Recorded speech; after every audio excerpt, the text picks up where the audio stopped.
Deformation of solid मैंने last class में तुमको स्टार्ट कर दिया था, जनरल इंट्रोडक्शन बता दिया था। डिफॉर्मेशन का मतलब क्या होता है, कोई किसी भी सब्सटेंसेस या किसी भी सॉलिड मटेरियल, किसी भी मटेरियल की साइज और शेप में चेंजेस, ठीक है, ये मैंने बता दिया था तुमको। इसके बाद में बात करते हैं स्ट्रेस और स्ट्रेन की, ये भी मैंने बता दी थी। स्ट्रेस क्या होता है, फोर्स पर यूनिट एरिया, यानी कि अपन कोई भी प्रेशर लगाएंगे किसी भी ऑब्जेक्ट के ऊपर जिससे कि उसके अंदर कोई भी चेंजेज आएगा, तो जो स्ट्रेस अपन जो भी फोर्स लगाएंगे उसको अपन क्या बोल देंगे, स्ट्रेस बोल देंगे, वो फोर्स पर यूनिट एरिया होता है। स्ट्रेन क्या होगा, मैंने बताया था अमाउंट ऑफ डिफॉर्मेशन, कितना डिफॉर्मेशन हुआ है, उसके अंदर क्या चेंजेज हुआ है, ठीक है, ये होता है, ये मैंने बता दिया था।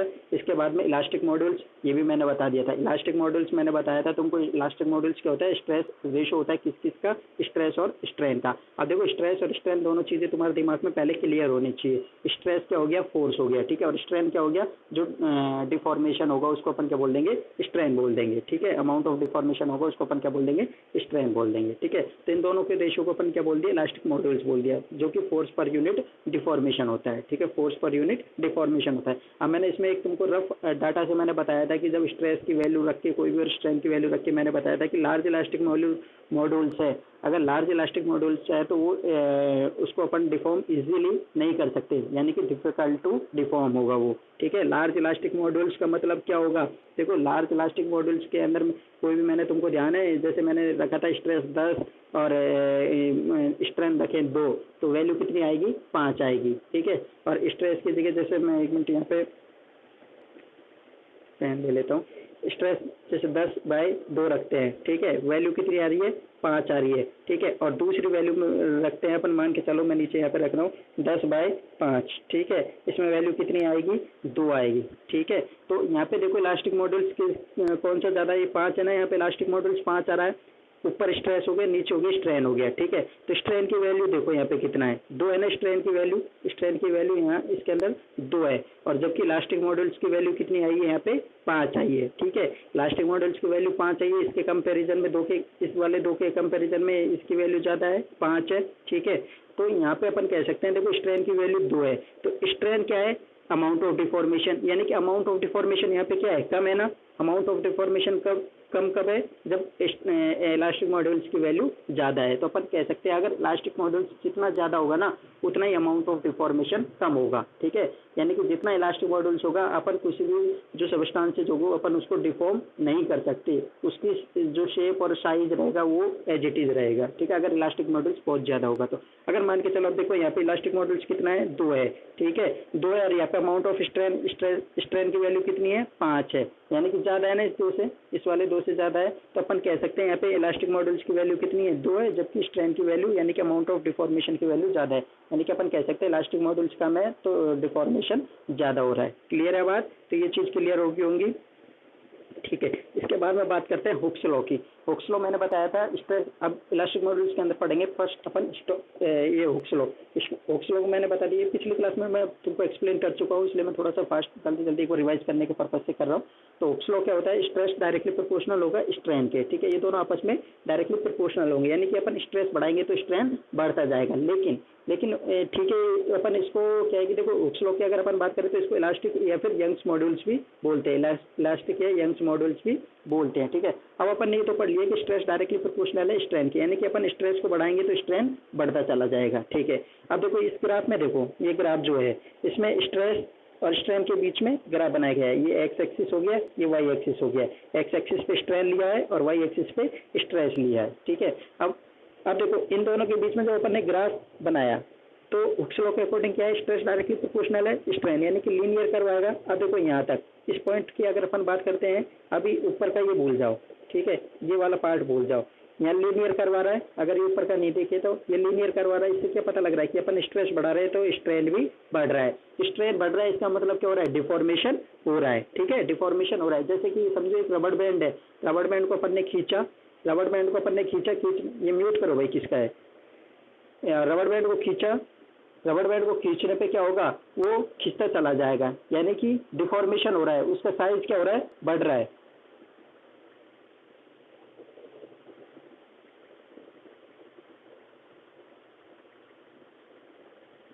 उसका साइज यहाँ पे क्या है, कि बढ़ रहा है, ठीक है। जैसे इलास्टिक रबर बैंड होगा, उसको अपन खींचेंगे, स्ट्रेस लगाएंगे तो वो खींचता हुआ चला जाएगा, यानी कि इसका साइज क्या हो गया, बढ़ गया। लेकिन ये क्या होगा, सब एक लिमिट के अंदर होगा। अगर मान के चलो कि अपन लिमिट से ज़्यादा अगर स्ट्रेस लगा देते हैं, लिमिट से ज़्यादा अगर अपन फोर्स लगा देते हैं, तो क्या हो जाएगा, टूट जाएगा। एक ब्रेकिंग पॉइंट पे आके, ब्रेकिंग पॉइंट पे आके वो क्या हो जाएगा, टूट जाएगा। तो वो सेम एज इट इज वही कहानी इसके अंदर है, हुक्स लॉ के अंदर। तो हुक्स लॉ ये कहता है जब स्ट्रेस और स्ट्रेन के बीच, स्ट्रेस है जो डायरेक्टली प्रोपोर्शनल होगा स्ट्रेन के, स्ट्रेस लगाएंगे तो स्ट्रेन बढ़ता चला जाएगा, ठीक है। तो इसके अंदर ये देखो स्ट्रेस, यहाँ पे स्ट्रेस बढ़ा रहे हैं तो स्ट्रेन भी बढ़ रहा है। इस तरीके से बढ़ रहा है ना, स्ट्रेस स्ट्रेस बढ़ रहा है तो स्ट्रेन भी बढ़ रहा है, इसकी वैल्यू भी बढ़ रही है, इन दोनों की वैल्यू बढ़ रही है। लेकिन एक है अप टू एक लिमिट तक, लिमिट तक तो एक लीनियर करवा रहा है, जो क्या शो करेगा, इलास्टिक बिहेवियर शो करेगा। यानी कि अगर अपन यहाँ से वापस अगर स्ट्रेन को वापस बैक कर लेते हैं, वो सॉरी स्ट्रेस को अगर अपन वापस बैक कर लेते हैं, स्ट्रेस को अगर वापस अपन कम कर देते हैं, फोर्स को अगर अपन रिमूव कर देते हैं, तो वापस इनिशियल पोजीशन में वो आ जाएगा। लेकिन अगर मान के चलो अगर अपन ने फिर भी स्ट्रेस बढ़ाते गए,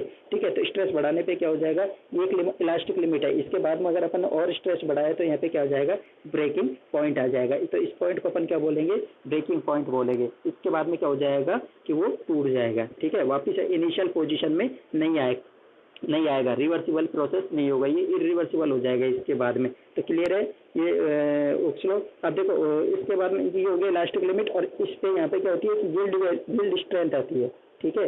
क्या बोलते हैं, यील्ड स्ट्रेंथ। इसी पॉइंट को अपन क्या बोलते हैं, यील्ड स्ट्रेंथ। यील्ड स्ट्रेंथ क्या है, यानी कोई भी एक ऐसी स्ट्रेंथ जो भी कोई भी मटेरियल है उसको डिफॉर्म होने के लिए लगाई जाती है, ठीक है, डिफॉर्म होने के लिए। यहाँ तक तो देखो, यहाँ तक तो इलास्टिक बिहेवियर शो कर रहा है ना, यहाँ तक तो उसके अंदर जैसे ठीक है, उसके अंदर उसकी लेंथ बढ़ी, लेकिन अगर अपन फोर्स को रिमूव करेंगे तो वापस हट जाएगा। लेकिन अगर इससे ज़्यादा अगर अपन स्ट्रेस लगा देते हैं, यील्ड स्ट्रेंथ से ज़्यादा अगर अपन स्ट्रेस लगा देते हैं, वैल्यू से, यील्ड वैल्यू से अगर ज़्यादा अपन प्रेशर लगा देते हैं, तो क्या हो जाएगा, परमानेंटली डिफॉर्म हो जाएगा, ठीक है, परमानेंटली डिफॉर्म हो जाएगा। यहाँ तक तो वो टेम्परेरी हुआ, यहाँ तक तो वो रिवर्सिबल प्रोसेस है, ठीक है। लेकिन यील्ड स्ट्रेंथ के बाद में क्या हो जाएगा, वो परमानेंटली डिफॉर्म हो जाएगा, वापस वो चेंज नहीं हो सकता इनिशियल पोजीशन के अंदर। तो ये तो हो गया हुक्स लॉ, ठीक है। इसके बाद में बात करते हैं next, Poisson's ratio. Poisson's ratio भी, ये भी मैंने बता दिया था, तो वापस एक बार रिपीट कर रहा हूँ मैं। पॉइजन्स रेशो क्या होता है, देखो पॉइजन्स रेशो होता है लेटरल स्ट्रेन और लीनियर स्ट्रेन का रेशो, ठीक है। किस किस चीज़ का रेशो होगा, ये रहा, लेटरल स्ट्रेन और लीनियर स्ट्रेन का रेशो होगा, ठीक है। लेटरल स्ट्रेन और लीनियर स्ट्रेन, अब इन दोनों स्ट्रेन को अपन को समझना है पहले कि लेटरल स्ट्रेन क्या होता है, लीनियर स्ट्रेन क्या होता है। देखो लेटरल स्ट्रेन और लीनियर स्ट्रेन की बात करें, सपोज मान के चलो अपने पास ये एक, अपने पास कोई भी एक रॉड है, ठीक है, एक रॉड है स्ट्रेट सीधी, ठीक है, ये दिख रहा होगा, जैसे ये जो लाइन दिख रही है ना, ये वाली, ये शेप दिख रही है, ये दिख रही होगी तुमको एल लेंथ, ये एल लेंथ दिख रही है, इतनी लंबी एक कोई रॉड है, ठीक है। इस पे अपन प्रेशर लगा रहे हैं दोनों साइड, अपोजिट साइड, ठीक है। एक इधर की साइड से पुल कर रहे हैं अपन इसको, और इसको इधर साइड से अपन पुल कर रहे हैं, ठीक है। दोनों साइड से अपन क्या कर रहे हैं, खींच रहे हैं। जैसे वही रबड़ बैंड है, रबड़ बैंड को अपन क्या करते हैं, दोनों साइड से खींचते हैं, तो इलोंगेट हो जाता है, बढ़ जाएगा तो उससे क्या हो जाएगा, उसका मतलब अपन कह सकते हैं डिफॉर्मेशन हो गया, यानी कि उसकी साइज शेप में चेंज हो गया, ठीक है। उसका डायमीटर क्या हो जाएगा, थोड़ा सा कम हो जाएगा, खींचेगा तो डायमीटर क्या हो जाएगा, उसका कम हो जाएगा। जैसे कि फिगर के अगर तुमको दिख रहा है कि डॉटेड लाइन के अंदर, जो डॉटेड लाइन के अंदर दिख रहा है, इसकी लेंथ देखो थोड़ी सी ज़्यादा है, यहाँ से लेके यहाँ तक है, ठीक है, लेंथ, जबकि इनिशियल लेंथ कितनी थी, ये थी, ठीक है, इनिशियल लेंथ कम थी। लेकिन अपन ने जब पुल टाइप लगाया, पुल टाइप लोड लगाया, यानी कि अपन ने उसको खींचा, खींचने पे क्या हुआ, वो उसकी लेंथ थोड़ी सी बढ़ गई, दोनों साइड अपोजिट साइड प्रेशर लगाया तो अपन ने क्या हुआ, यहाँ पे लेंथ बढ़ गई। अब जो लेंथ, ये लेंथ बढ़ी है, ठीक है, इसके प्रोपोर्शनल में जो स्ट्रेन होगा, ठीक है, ये स्ट्रेन जो होगा इसको अपन क्या बोल देंगे, लीनियर स्ट्रेन, ठीक है। जो लेंथ के अकॉर्डिंग जो स्ट्रेन लगा उसको अपन क्या बोल देंगे, लीनियर स्ट्रेन, ठीक है। और इसके जो परपेंडिकुलर लगेगा, यानी कि जो अपन ने खींचा, खींचने पे उसका डायमीटर कम हो गया, और इसके जो परपेंडिकुलर ये जो स्ट्रेन लगेगा, इसको अपन क्या बोलेंगे, लेटरल स्ट्रेन, यानी कि दोनों एक तरीके से दोनों ये अपोजिट स्ट्रेन हो गए, ठीक है, एक परपेंडिकुलर होगा दूसरे के, ठीक है। तो लीनियर स्ट्रेन तो क्या हो जाएगा, लेंथ के अकॉर्डिंग लग जाएगा, और लेटरल स्ट्रेन होगा उसके परपेंडिकुलर हो जाएगा। देखो इसके अंदर, बुक के अंदर तो ये भी रखा है, इन लीनियर स्ट्रेन, ये रहा, in linear strain load is parallel to the length के पैरेलल लगेगा, और लेटरल स्ट्रेन में क्या होगा, परपेंडिकुलर टू लीनियर स्ट्रेन, ठीक है। लेंथ ये है, इसके अकॉर्डिंग जो स्ट्रेन लगेगा उसको अपन क्या बोल देंगे, लीनियर स्ट्रेन, और इसके जो परपेंडिकुलर यूं लगेगा, ठीक है, इसको अपन क्या बोल देंगे, लेटरल स्ट्रेन, ठीक है। अब इन दोनों का जो रेशियो होगा उसको अपन क्या बोल देंगे, पॉइजन्स रेशियो, जो म्यू अपन इसको म्यू से डिनोट करेंगे, ठीक है। म्यू बराबर क्या हो जाएगा, lateral strain upon linear strain. Mu बराबर क्या हो जाएगा, एप्सिलॉन। एप्सिलॉन तुमको पता है स्ट्रेन को अपन किससे डिनोट करते हैं, एप्सिलॉन से डिनोट करते हैं, एप्सिलॉन से डिनोट करते हैं। तो एप्सिलॉन तो स्ट्रेन के लिए हो गया, लेटरल स्ट्रेन के लिए यहाँ पे अपन क्या ले लेंगे, कैपिटल एल। तो एप्सिलॉन एल अपॉन क्या हो जाएगा यहाँ पे, एप्सिलॉन लीनियर स्ट्रेन के लिए। क्लियर है ये। तो इसमें देखो यहाँ पे जो मैं इसको क्लियर कर देता हूँ। देखो ये फुल टाइप लोड हो गया, यानी कि इसके अंदर अपन क्या लगा रहे हैं एक। अब देखो फुल टाइप लोड की बात करें तो इस पे कौन सा स्ट्रेस लगाया है अपन ने, यहाँ पे कौन सा स्ट्रेस लगाया है बताओ। इलॉन्गेट हो रहा है, लेंथ बढ़ रही है, लेंथ बढ़ रही है, तो कौन सा स्ट्रेस होगा। देखो मैंने तीन, तुमको वापस में बैक जाना पड़ रहा हूँ। देखो डायरेक्ट स्ट्रेस के अंदर तीन स्ट्रेस है, ये डायरेक्ट स्ट्रेस है, इसके अंदर तीन स्ट्रेस मैंने बताया थे, टेंसाइल स्ट्रेस, कंप्रेसिव स्ट्रेस और शियर स्ट्रेस, ठीक है। तो टेंसाइल स्ट्रेस के अंदर मैंने बताया था कि इलोंगेट हो जाता है, ठीक है, एलोंगेट हो जाएगा, लेंथ बढ़ जाएगी। और कंप्रेसिव स्ट्रेस के अंदर क्या हो जाएगा, अपन कंप्रेस करेंगे उसको, लेंथ घट जाएगी। तो अब यहाँ पे देखो, यहाँ पे कौन सा हुआ है, हाँ हाँ, यहाँ पे कौन सा स्ट्रेस लगा है यहाँ पे, किसका, हाँ टेंसाइल स्ट्रेस। ऐसे जवाब दिया करो जब मैं पूछता हूँ जब, ठीक है, टेंसाइल स्ट्रेस, ठीक है। इसके अंदर टेंसाइल स्ट्रेस लगा है, यहाँ अपन क्या कर रहे हैं कि उसको पुश कर रहे हैं, पुश टाइप लोड है ना, यानी कि अपन ने जो लोड लगाया है वो पुश दोनों एक सेम डायरेक्शन के अंदर लगाया है। देखो इसके अंदर प्रेशर यूँ लग रहा है और इसके अंदर प्रेशर यूँ लग रहा है। तो ये ओरिजिनल लेंथ तो ये है इसकी, लेकिन बाद में जब अपन ने पुश टाइप लोड लगाया तो इसकी लेंथ कितनी होगी, ये घट गई, ठीक है, ये लेंथ हो गई, ठीक है। तो इसके अंदर क्या हो जाएगा, डायमीटर, देखो ये डायमीटर बढ़ गया, इसका डायमीटर बढ़ गया। पहले डायमीटर कितना था, पहले डायमीटर कम था, ठीक है, पहले डायमीटर ये था। अब उसके बाद में दूसरा डायमीटर तो बढ़ गया, पुश टाइप के अंदर डायमीटर बढ़ गया और लेंथ कम हो गई, ठीक है। क्लियर है, ये दोनों क्लियर हो गए होंगे। तो इसके अंदर जब अपन इलास्टिक मॉड्यूल्स की बात करें तो इलास्टिक मॉड्यूल्स की जब अगर अपन बात करें तो इलास्टिक मॉड्यूल्स के अंदर एक तो आता है हुक्स लॉ और दूसरा आता है पॉइजन्स रेशियो। तो दोनों क्लियर है, सिंपल है, ठीक है। इसके बाद में बात करते हैं, देखो types of deformation. Types of deformation की बात करें तो सबसे पहले देखो टाइप्स ऑफ डिफॉर्मेशन के लिए अपन पहले मैकेनिज्म पढ़ते हैं कि डिफॉर्मेशन होता कैसे। सबसे पहले अपन स्ट्रेस अप्लाइड करते हैं, उससे क्या होता है, कोई भी डिफॉर्मेशन हो जाता है, यानी कि उसकी साइज शेप में परिवर्तन हो जाता है। अगर मान के चलो, अगर अपन वापस रिमूव करते हैं उस स्ट्रेस को, जो अपन ने स्ट्रेस लगाया, जैसे कि इलास्टिक बैंड की मैं बात करता हूँ, इलास्टिक बैंड को अपन ने खींचा, स्ट्रेस लगाया, तो खींचने पे क्या हो जाएगा, वो खिंच जाएगा। अगर मान के चलो अगर अपन उसी स्ट्रेस को वापस रिमूव करते हैं तो वापस इनिशियल पोजीशन में आ जाएगा, तो इसको तो अपन क्या बोलेंगे, इलास्टिक डिफॉर्मेशन। इलास्टिक डिफॉर्मेशन ध्यान से सुनना, क्या होता है, जब अपन ने स्ट्रेस लगाया और स्ट्रेस लगाने के बाद में तो वो क्या हुआ, इलोंगेट हो गया, या फिर जो भी उसके अंदर जो भी डिफॉर्मेशन हुआ वो डिफॉर्मेशन हो जाएगा, अमाउंट ऑफ डिफॉर्मेशन होगा, स्ट्रेन होगा। लेकिन जब अगर अपन उस फोर्स को रिमूव कर लेते हैं तो वापस ओरिजिनल अपनी उसी स्टेट में वो आ जाता है, उसी शेप और उसी साइज में वो आ जाएगा। तो उसको तो अपन क्या बोल देंगे, इलास्टिक डिफॉर्मेशन। और मान के चलो अगर वो वापस उसी पोजीशन में नहीं आता है तो उसको अपन क्या बोल देंगे, प्लास्टिक डिफॉर्मेशन, यानी कि ओरिजिनल स्टेट क्या हो जाती है, लॉस्ट हो जाती है, वो ओरिजिनल स्टेट में वापस नहीं आता है, ठीक है। जैसे अपन ने रबड़ को खींचा, खींचने पे तो क्या वापस आ जाएगा, लेकिन अगर मान के चलो कोई अपन दूसरा मटेरियल ऐसा कोई वायर वगैरह लेते हैं, उसको खींचते हैं तो वो टूट जाएगा, ठीक है। टूटने पे क्या हो जाएगा, ओरिजिनल पोजीशन में वो नहीं आता है। क्लियर है। तो इसके अंदर टाइप्स ऑफ डिफॉर्मेशन की बात करें, दो तरह के डिफॉर्मेशन हो गए, इलास्टिक डिफॉर्मेशन और प्लास्टिक डिफॉर्मेशन। इलास्टिक डिफॉर्मेशन में वापस ओरिजिनल स्टेट के अंदर आ जाता है, प्लास्टिक डिफॉर्मेशन के अंदर वो ओरिजिनल स्टेट के अंदर नहीं आता है, ठीक है। इसके बाद में बात करते हैं next, elastic deformation. Elastic deformation की बात करते हैं तो जैसे कि अभी अपन ने बात करी, अगर अपन इसको जो अपन ने स्ट्रेस लगाया था, जो अपन ने लोड लगाया था, अगर लोड को अपन वापस रिमूव कर लेते हैं तो डिफॉर्मेशन परमानेंटली नहीं होता है, ठीक है, वापस उसके अंदर रिमूव ओरिजिनल स्टेट के अंदर आ जाएगा।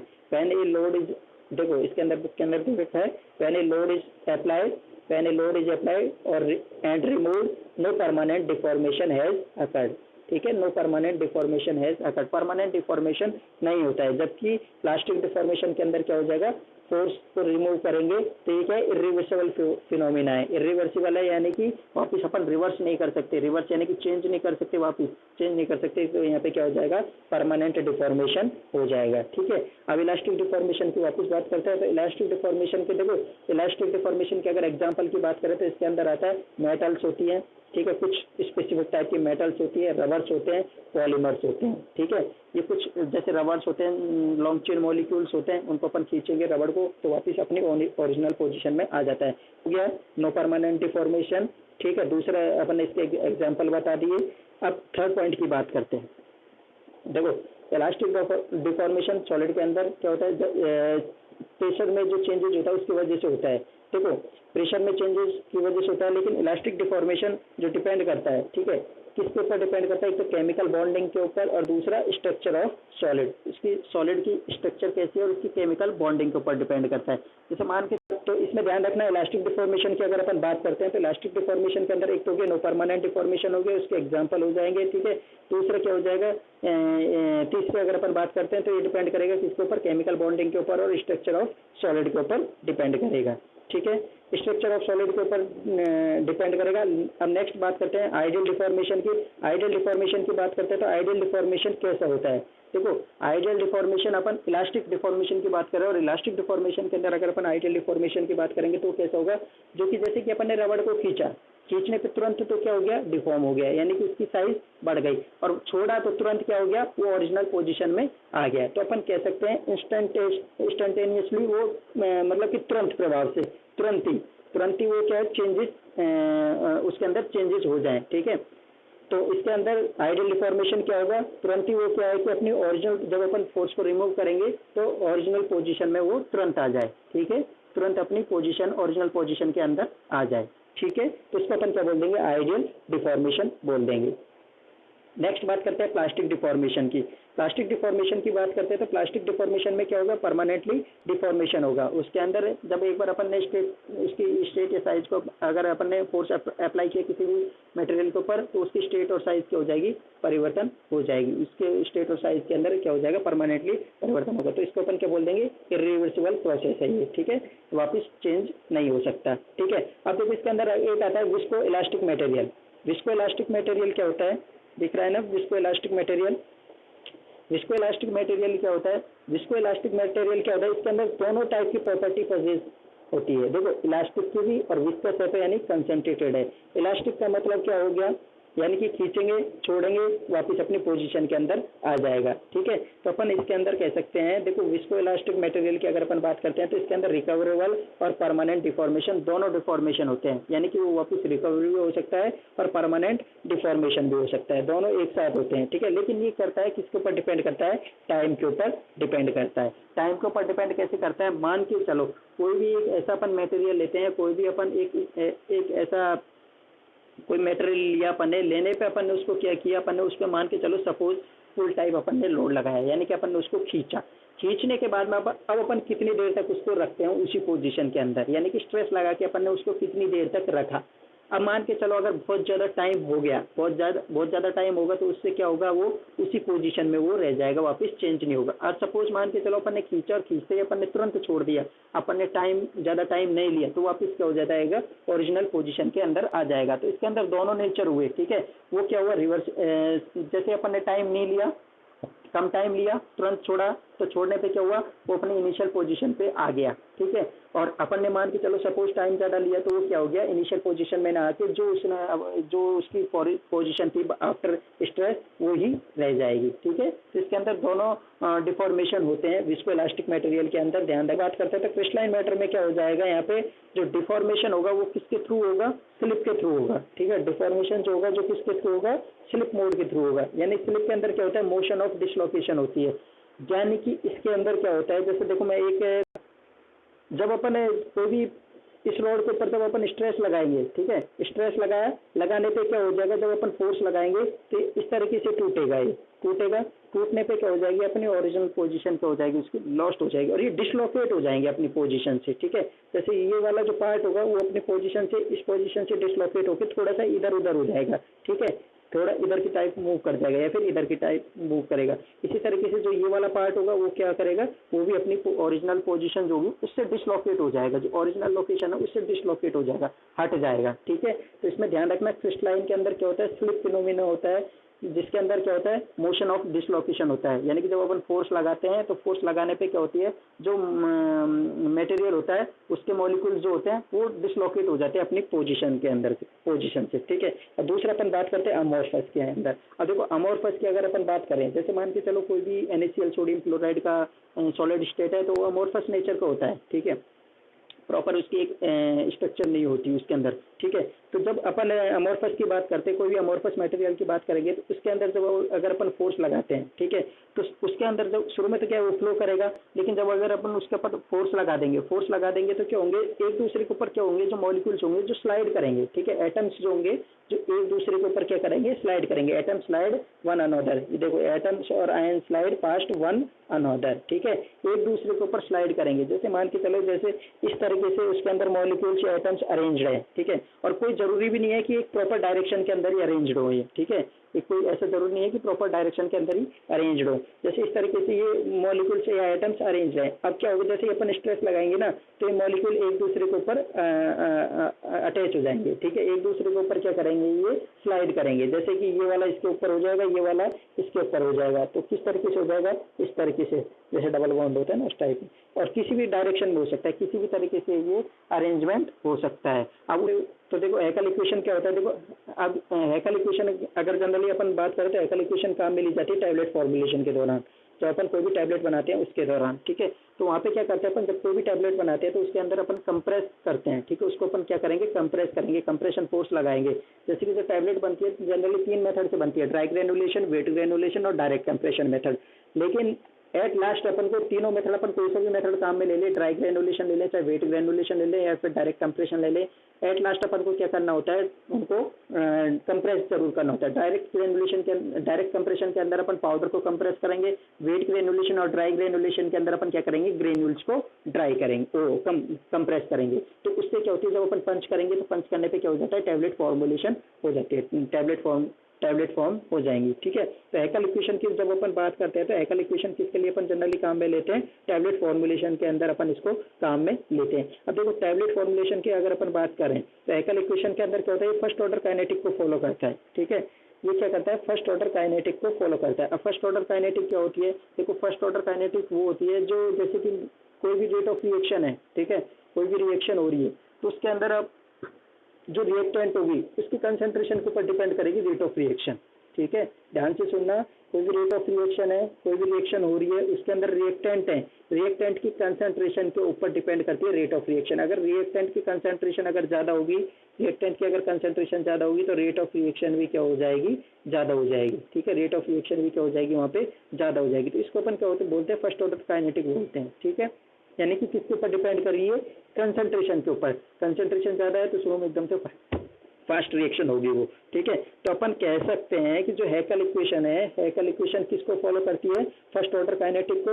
और फर्स्ट ऑर्डर काइनेटिक की जैसे इसके अंदर ये दे रखा है नेचुरल लॉ क्या होता है, फर्स्ट ऑर्डर काइनेटिक क्या होता है अकॉर्डिंग टू हैकेल इक्वेशन, अगर अपन एक्सप्रेस करें इसको तो नेचुरल लॉ 1/1 - d बराबर Kp + A, ठीक है, Kp + A होता है। अब देखो 1/1 - d की अगर अपन बात करें तो d यहाँ पे क्या होता है, डी होता है डेंसिटी ऑफ टैबलेट। देखो रेशो होता है, दो डेंसिटी का रेशो होता है, एक तो टैबलेट डेंसिटी का डायरेक्ट ट्रू डेंसिटी से, पाउडर की ट्रू डेंसिटी से। तो ये ट्रू डेंसिटी क्या होती है पाउडर की, विदाउट पोर्स के, जो इसके अंदर स्पेस नहीं होगा ना, जब अपन उसको टैप कर लेंगे, ठीक है, विदाउट पोर्स के जो डेंसिटी निकल के आएगी, यानी कि ओरिजिनल पाउडर की जो डेंसिटी निकल के आएगी, ओरिजिनल वॉल्यूम की जो डेंसिटी निकल के आएगी उसको अपन बोलते हैं ट्रू डेंसिटी। तो इन दोनों पर जो डी की अगर अपन बात करें, नेचुरल लॉग 1/1 - d आ रहा है, तो इस डी की अगर अपन बात करें तो डी होता है डेंसिटी का रेशो होगा किसका, टैबलेट डेंसिटी और ट्रू डेंसिटी। करें तो ये क्या होता है, इनिशियल पॉइंट ऑफ डिफॉर्मेशन होता है। इनिशियल पॉइंट ऑफ डिफॉर्मेशन मतलब कि क्या होता है, जैसे अगर शुरू में क्या था, पाउडर था,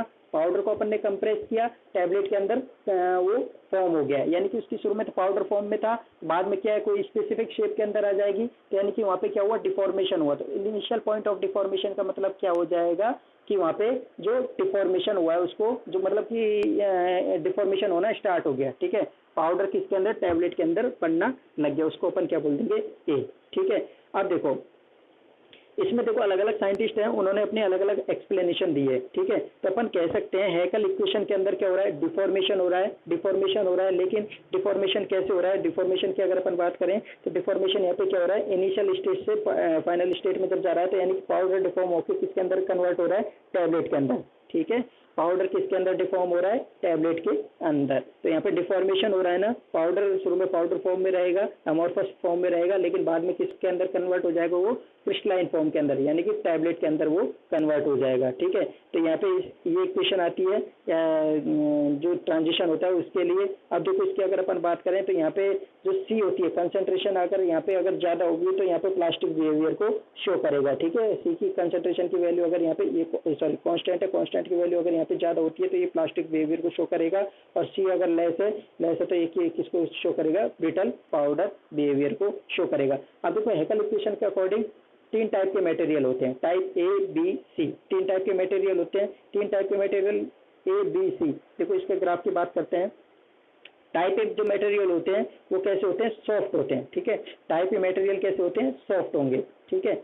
टाइप बी मटेरियल की बात करेंगे तो टाइप बी मटेरियल कैसे होते हैं, थोड़े से हार्ड होते हैं। अब देखो ग्राफ से अपन इसको समझते हैं। जैसे अब अपन यहाँ पे ग्राफ बना रहे हैं, देखो एक चीज और है यहाँ पे ग्राफ की अगर अपन बात करें, ये देखो ये इक्वेशन देखो, ये इक्वेशन देखो, ये वाली natural log 1 minus D, 1/1 minus D बराबर क्या हो रहा है यहाँ पे, के पी प्लस ए, यही है, ठीक है, के पी प्लस ए। अब इस इक्वेशन को ध्यान से अगर अपन देखते हैं, इस इक्वेशन को ध्यान से अगर देखते हैं तो अपन को कहीं ना कहीं y बराबर एम एक्स प्लस सी बताया था मैंने, ये पिछले सेमेस्टर में भी तुमको, y बराबर एम एक्स प्लस सी इसके जैसे प्रतीत होती है। यहाँ पे देखो नेचुरल लॉग 1/1 माइनस डी, ये तो हो जाएगा y, ठीक है, बराबर साइन आ गया, यहाँ पे भी बराबर साइन आ गया। के पी के क्या हो जाएगा, एम, एक्स की जगह क्या आ गया यहाँ पे, पी प्लस साइन आ रहा है, और सी क्या आ रहा है, ए, ठीक है, सी क्या है यहाँ पे, ए। तो अपन कह सकते हैं जो एक स्ट्रेट लाइन इक्वेशन होती है y बराबर एम एक्स प्लस सी, उसको उसके जैसी दिख रही है ना। तो y बराबर y की वैल्यू क्या हो जाएगी यहाँ पे, नेचुरल लॉग 1/1 माइनस डी, ठीक है, ये तो होगी y की जगह। जब अगर अपन कर्व बनाते हैं, अगर अपन ग्राफ बनाते हैं x एक्सिस और y एक्सिस की जगह y एक्सिस के बीच में, तो y एक्सिस पे क्या आ जाएगा, यहाँ पे y स्केल पे क्या आ जाएगा, नेचुरल लॉग 1/1 माइनस डी आ जाएगा, ठीक है।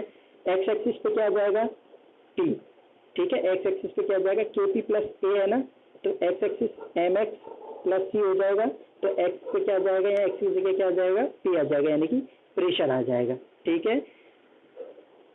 अब देखो C क्या होता है, C होता है इंटरसेप्ट, मैंने बताया था तुमको, C होता है इंटरसेप्ट, और M क्या हो जाएगा, यहाँ पे स्लोप आएगा। अब यानी कि इंटरसेप्ट आएगा वो किस पे आएगा, y एक्सिस पे आएगा, ठीक है। तो इंटरसेप्ट यहाँ पे देखो, अगर अपन ये लीनियर का इस तरीके से कर्व आता है, ठीक है, इस तरीके से अगर अपन लाइन खींचे तो ये क्या हो जाएगा, ये इंटरसेप्ट हो जाएगा, और इंटरसेप्ट क्या है, C है। C कौन सा है यहाँ पे, A, बात समझ में आ रही है। ये जो इक्वेशन है ना, इसको ये समझो y बराबर एम एक्स प्लस सी है ये, ठीक है। y की वैल्यू यहाँ पे होगी y बराबर एम एक्स प्लस सी, यानी यहाँ पे क्या इक्वेशन में प्लस ए, तो c की जगह क्या हो जाएगा, c क्या इंटरसेप्ट है, तो यहाँ a हो जाएगा, ये इंटरसेप्ट क्या हो जाएगा, a हो जाएगा। के पी एक्स अपन ने क्या हो जाएगा, एक्स अपन कह सकते हैं इक्वल है किसके, p के, तो x एक्सिस पे अपन ने p रख दिया, और m की जगह क्या आ जाएगा, k, और m क्या है, स्लोप है, तो कोई भी स्लोप जो आएगा वो क्या हो जाएगा यहाँ पे k, ठीक है। अब देखो, अब नेक्स्ट वही ये ग्राफ है, ये देखो वही अपन ने ग्राफ बनाया है, x एक्सिस हो गया ये y एक्सिस हो गया, यहाँ पे क्या आ जाएगा, वो नेचुरल लॉग आ जाएगा 1/1 माइनस डी, ये आ रहा, ठीक है। ये कंप्रेशन प्रेशर P आ गया, जो भी अपन ने पिछली इक्वेशन से बनाया था। जब अब इन दोनों के बीच में जब अपन ग्राफ खींचते हैं तो ये कैसा आता है, लीनियर आता है, ठीक है, लीनियर आता है। तो इसका मतलब क्या है यहाँ पे, इसका मतलब ये है कि देखो जैसे जैसे अगर अपन प्रेशर बढ़ा रहे हैं तो यहाँ पे डी क्या है, डी मैंने बताया था, क्या बताया था, डेंसिटी का रेशियो बताया था ना, किसका, ट्रू डेंसिटी और वो टैबलेट की डेंसिटी और ट्रू डेंसिटी का रेशियो होता है। यानी कि देखो डेंसिटी अगर ज्यादा होगी तो वो क्या होगा, डेंशियर होगा ना, थोड़ा सा हार्ड होगा, यानी कि कंप्रेस होगा, ठीक है। डी अगर इसकी वैल्यू ज़्यादा होगी तो इसका मतलब क्या है, वो डेंसर होगा, थोड़ी सी उसकी डेंसिटी ज़्यादा होगी, डेंसिटी ज़्यादा होगी यानी वो थोड़ा सा डेंसर होगा, थोड़ा सा हैवी होगा, थोड़ा सा हार्ड होगा, यानी कि पाउडर किसके अंदर कन्वर्ट हो गया, टैबलेट के अंदर कन्वर्ट हो गया। तो अपन यहाँ पे देखो जैसे जैसे अपन प्रेशर बढ़ाते जाएंगे तो वो क्या हो जाएगा, पाउडर टैबलेट के अंदर फॉर्म होता चला जाएगा, इसकी वैल्यू भी क्या होती बढ़ती चली जाएगी। यानी कि अपन कोई भी पाउडर है, पाउडर को अपन जब कंप्रेस करेंगे और उसके ऊपर प्रेशर लगाते जाएंगे तो प्रेशर लगाएंगे, जितना ज़्यादा प्रेशर लगाएंगे ना तो टैबलेट उतनी हार्ड बनेगी। ठीक है, तो ये क्या टाइप ए मटेरियल, ये किसके लिए, सॉफ्ट मटेरियल के लिए। ठीक है, सॉफ्ट मटेरियल को जब अपन कंप्रेस करेंगे, कंप्रेस करने पे क्या हो जाएगा, वो हार्डनेस उसकी बढ़ती चली जाएगी अकॉर्डिंग टू प्रेशर। ठीक है, तो यहाँ पे ये लोअर यील्ड प्रेशर है। लोअर यील्ड प्रेशर का मतलब क्या हुआ, मैंने बताया